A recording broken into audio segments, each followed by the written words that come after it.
तो नमस्कार प्यारे मित्रों, आज हम बात करेंगे रामायण के एक ऐसे किरदार की जिसकी जानकारी आपको होनी चाहिए। रामायण भले ही प्रभु श्री राम की कहानी थी, लेकिन इसके साथ कई सारे किरदार भी जुड़े हैं जिनमें रावण की भूमिका सबसे महत्वपूर्ण है, जिसके संहार के लिए प्रभु श्री राम ने जन्म लिया था।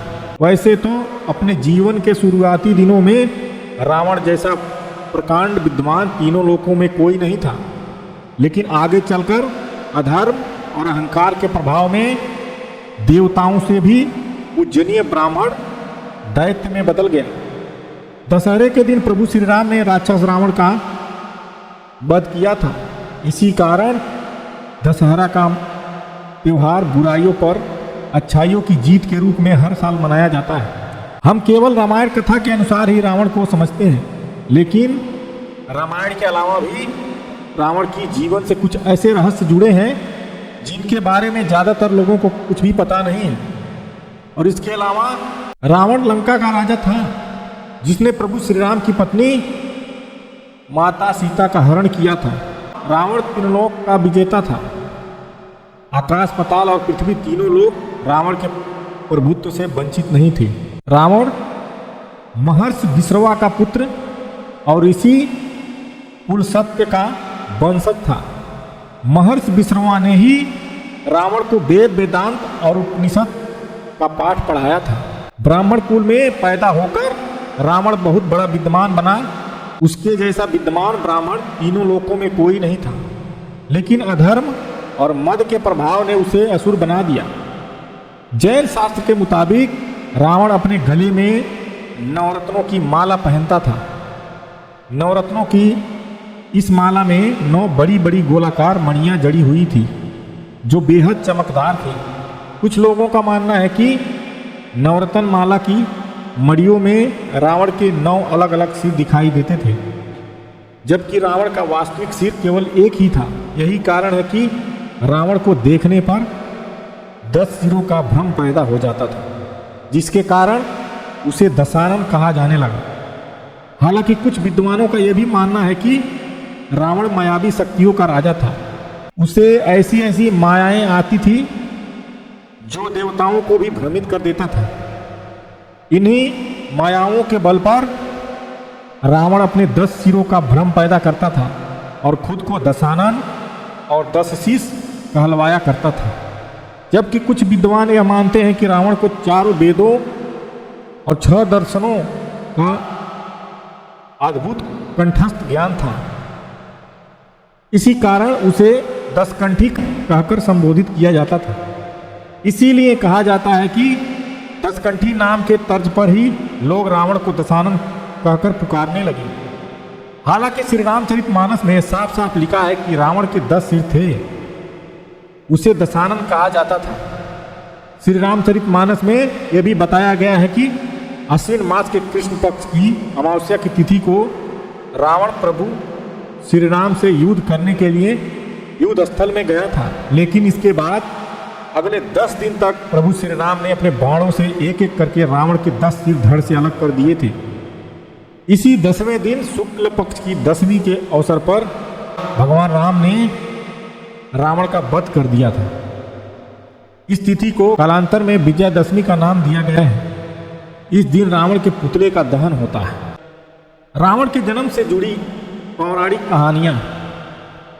रावण के बारे में तो हम सबको पता है कि जिसने त्रेता युग में जन्म लिया था, लेकिन शायद बहुत ही कम लोग जानते हैं कि रावण ने इस पृथ्वी पर 3 बार जन्म लिया था। ऐसा माना जाता है कि रावण और उनके भाई कुंभकर्ण अपने पूर्व जन्म में भगवान विष्णु के द्वारपाल थे, जिनका नाम जय विजय था। बताया जाता है कि एक बार सनत, सानंद और ससत कुमार ऋषि भगवान विष्णु से भेंट करने स्वर्गलोक पहुंचे थे, लेकिन जय और विजय ने उन्हें भगवान विष्णु के विश्राम का हवाला देकर अंदर जाने से रोक लिया था। लेकिन द्वारपालों के इन आचरणों से क्रोधित होकर सनत और सानंद, सनत कुमार आदि ऋषियों ने उन्हें 3 बार राक्षस योनि में जन्म लेने का श्राप दे दिया था। क्षमा याचना करने पर ऋषियों ने कहा कि यदि राक्षस योनि में तुम्हारा वध भगवान विष्णु के हाथ होगा तो तुम दोनों इस श्राप से मुक्त हो जाओगे। रावण और कुंभकर्ण का पहला जन्म सतयुग में हुआ था, जब दोनों भाई हिरण्याक्ष और हिरण्यकश्यप के रूप में पैदा हुए थे। हिरण्याक्ष के कारण पृथ्वी पाताल लोक में डूब गई थी, जिसे बचाने के लिए भगवान विष्णु ने वराह का अवतार लिया था और हिरण्याक्ष का वध किया था। जबकि हिरण्यकश्यप का वध करने के लिए भगवान विष्णु ने नरसिंह अवतार लिया था। इन दोनों भाइयों का दूसरा जन्म रावण और कुंभकर्ण के रूप में हुआ था, जो सर्वविदित है। कहा जाता है कि रावण और कुंभकर्ण का तीसरा जन्म द्वापर युग में हुआ था, जहां वह मथुरा नरेश कंस और शिशुपाल के रूप में पैदा हुए थे। इस जन्म में ही भगवान विष्णु ने श्री कृष्ण का अवतार लिया और दोनों का वध किया था। तत्पश्चात वह इस श्राप से मुक्त हो गए। बहुत कम ही लोग जानते हैं कि रावण ब्रह्मा जी के वंशज में से एक था। रावण के पिता महर्षि विश्रवा और उनके काका महर्षि अगस्त्य दोनों ऋषि पुलस्त्य के बेटे थे। ऋषि पुलस्त्य को पौराणिक ग्रंथों में ब्रह्मा जी का मानस पुत्र माना जाता है, अतः रावण ब्रह्मा जी के ही वंशज था। रावण के पिता विश्रवा ने 2 शादी किए थे। उनका पहला विवाह महर्षि भरद्वाज की पुत्री से हुआ था, जिनका नाम इडविदा और इलाविदा था। धन और लक्ष्मी के लोकपाल कुबेर का जन्म इन्हीं के गर्भ से हुआ था। कुबेर की माता इलाविदा को देववर्णिनी के नाम से भी जाना जाता है, जबकि महर्षि विश्रवा की दूसरी पत्नी का नाम कैकसी था, जो राक्षसी ताड़ुका और राक्षस राज सुमाली की पुत्री थी। कैकसी के गर्भ से ही कुंभकर्ण, विभीषण और रावण का जन्म हुआ था। यानी कि रावण और कुबेर सौतेले भाई थे। पिता विश्रवा की 2 अलग अलग पत्नियों से हुआ था। जब रामेश्वरम के तट पर पहुंचकर भगवान श्री राम ने अथाह सागर को देखा तो उनका मन विस्मय में पड़ गया। प्रभु श्री राम शिव की आराधना करने के लिए रामेश्वरम तट पर ही यज्ञ का आयोजन किया, ताकि लंका पर उनकी जीत सुनिश्चित हो सके। कहा जाता है कि प्रभु श्री राम ने यज्ञ करवाने के लिए रावण को आमंत्रण भेजा था। जब रावण को यह आमंत्रण मिला तो वह ब्राह्मण के नैतिक कर्तव्य के निर्वाह के लिए प्रभु श्री राम को मना नहीं कर सका, क्योंकि यह यज्ञ भगवान शिव को समर्पित था। इसी कारण रावण मना नहीं कर सका। परिणाम स्वरूप रावण ने ही रामेश्वरम तट पर जाकर प्रभु श्री राम का यज्ञ का अनुष्ठान करवाया था, जबकि यह यज्ञ अनुष्ठान रावण को पराजित करने के लिए ही किया जाता रहा। कहा जाता है कि जब यह यज्ञ अनुष्ठान पूरा हो गया तो प्रभु श्री राम ने रावण के चरण स्पर्श किए और उनसे विजयी होने का आशीर्वाद मांगा। इस पर रावण ने उन्हें तथास्तु कहकर आशीर्वाद दे दिया। पौराणिक कथाओं में बताया गया है कि रावण को बीना बजाने का महारत हासिल था। रावण एक सच्चा संगीत प्रेमी था। अपनी आध्यात्मिक शांति के लिए अक्सर वाद्य यंत्रों को बजाया करता था और संगीत भी सुना करता था। रावण बीना की इतनी मधुर धुन छेड़ता था कि स्वर्गलोक से देवतागण भी उनके बीणा वादन को सुनने के लिए पृथ्वी पर उतर आते थे। बीणा वादक के अलावा रावण एक आविष्कार भी किया था। ऐसा माना जाता है कि बीणा का आविष्कार रावण द्वारा ही किया गया था।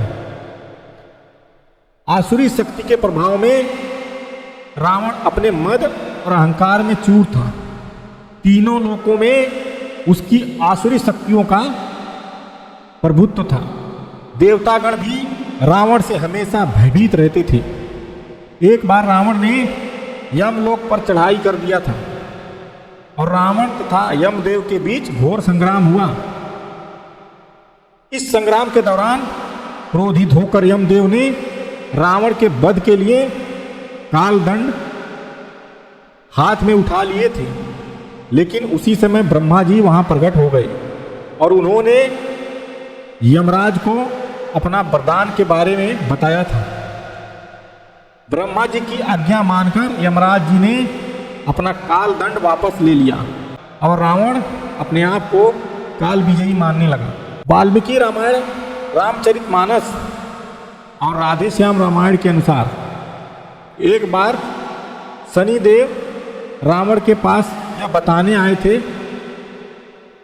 कि उनकी 7.5 शुरू होने वाली है। 7.5 लगने की बात सुनते ही रावण क्रोध से लाल हो गया और उसने तुरंत शनिदेव को अपना बंदी बना लिया और कहा कि पहले तुम्हें 7.5 भुगतनी पड़ेगी। बाद में जब हनुमान जी लंका आए और लंका दहन के दौरान उनको पता चला कि शनिदेव रावण द्वारा बंदी बनाए गए हैं, तो उन्होंने शनिदेव को आज़ाद कराया। इसके बदले में शनिदेव ने लंका दहन में हनुमान जी की भी मदद की। रावण चाहता था कि उसके कुल का पतन कभी न हो, इसीलिए वह ग्रह नक्षत्रों को भी अपनी स्थितियां बदलने के लिए मजबूर कर देता था। जन्म के पहले जब रावण का बेटा मेघनाथ उसकी पत्नी मंदोदरी के गर्भ में था, तो रावण ने उसे अमर बनने के लिए, ग्रहों की स्थिति को काबू पाने के लिए सारे नक्षत्र इतने भयभीत हो गए थे, वह रावण के दिए हुए आदेश का पालन करने लगे और एक ही स्थिति में आ गए। लेकिन शनिदेव ने इस बात की गंभीरता समझते हुए रावण के आदेश के विपरीत जाकर अपनी स्थिति बदल दी, जिसके कारण रावण अपनी मंशा में कामयाब नहीं हो सका। रावण ने अपने जीवन काल में कई सारे ग्रंथों की रचना की थी। आपने शिव तांडव स्तोत्र पाठ तो सुना ही होगा। इसका रचयिता कोई नहीं बल्कि रावण ही था। शिव तांडव स्तोत्र के जरिए रावण ने भोलेनाथ को प्रसन्न करने के लिए उनकी स्तुति की थी।